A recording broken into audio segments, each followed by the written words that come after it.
Ok, bonjour, en fait, moi c'est Patient Téléquin. Si je suis là aujourd'hui, c'est pour vous parler de mon travail concernant le journal de bord 3, qui demande à expliquer la théorie du conflit de Marx en illustrant cela avec le film Germinal comme exemple.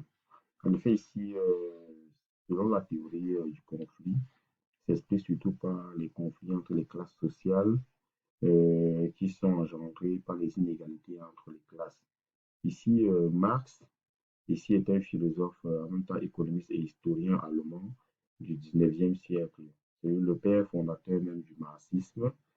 Il s'intéresse ici beaucoup plus aux contradictions du capitalisme, au type de propriété qui s'illustre par la création d'une société plus juste et humaine. Donc, une société qui est plus juste et humaine, où l'homme occupe de l'importance dans tout ce qui concerne l'évolution sociétale. Ici, Ici, en effet, selon Marx, les transformations profondes des conditions de vie, de travail, comme le déracinement des, des paysans qui deviennent des ouvriers exploités de façon abusive par les propriétaires d'entreprises, va entraîner euh, des tensions entre les classes sociales. En même temps, ces tensions, sur le plan social, sont dues à des inégalités entre donc, les classes sociales suivi de l'oppression, la domination. Donc, selon Marx, la société est composée ici de deux grandes parties. Il s'agit ici là de l'infrastructure qui comprend les forces productives et les rapports de production, constituant la base même de la société. À côté de ça, on peut parler aussi de la superstructure qui comprend l'organisation politique et sociétale ainsi que la structure idéologique, c'est-à-dire connaissance même conception, religion et croyance. C'est l'organisation donc des moyens de travail ou de production qui provoque un conflit entre ces deux grandes classes, propriétaires donc et ouvriers.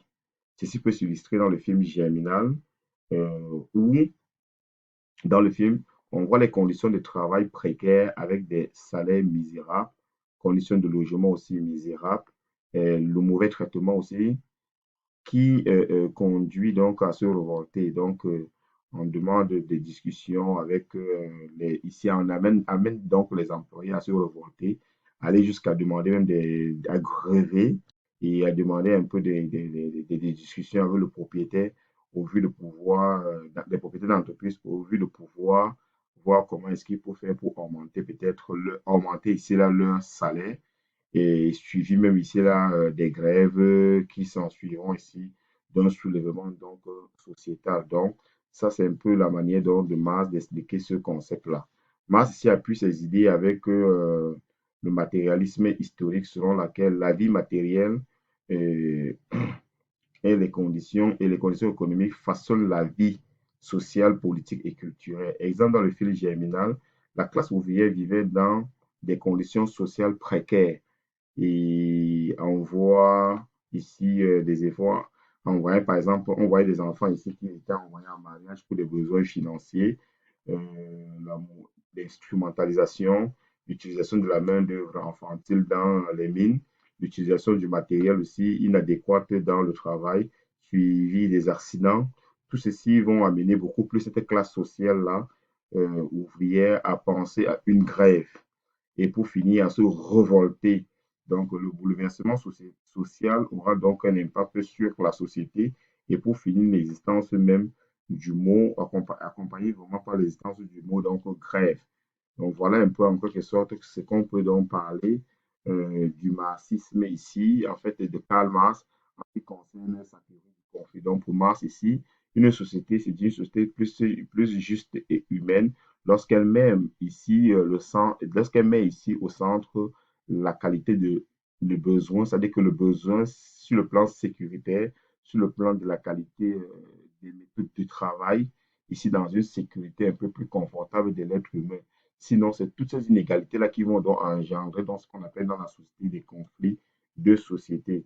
Donc, comme réflexion critique ici qu'on peut dégager de cela, est-ce que la pensée de Marx n'a pas de limite du fait qu'elle contribue à un impact négatif sur le développement économique, voire l'industrialisation des pays avec la disparition des classes comme propriétaires dans notre société moderne actuelle. Donc, juste pour dire que est-ce que selon Marx qui prône ici beaucoup plus les valeurs humaines, est-ce que dans cette vision-là, ceci ne va pas peut-être amener à détruire beaucoup plus le concept d'industrialisation, affaiblir les industries?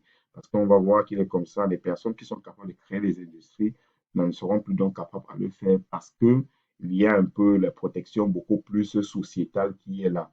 Donc, ce qui fait qu'on va donc assister beaucoup plus à un recul industriel au vu du monde actuel. Donc, voilà un peu la problématique. Donc, je répète encore, est-ce que la pensée de Marx n'a donc pas de limite du fait qu'elle contribue à un impact négatif sur le développement économique, voire l'industrialisation des pays, avec la disparition des classes propriétaires, surtout dans notre société moderne aujourd'hui?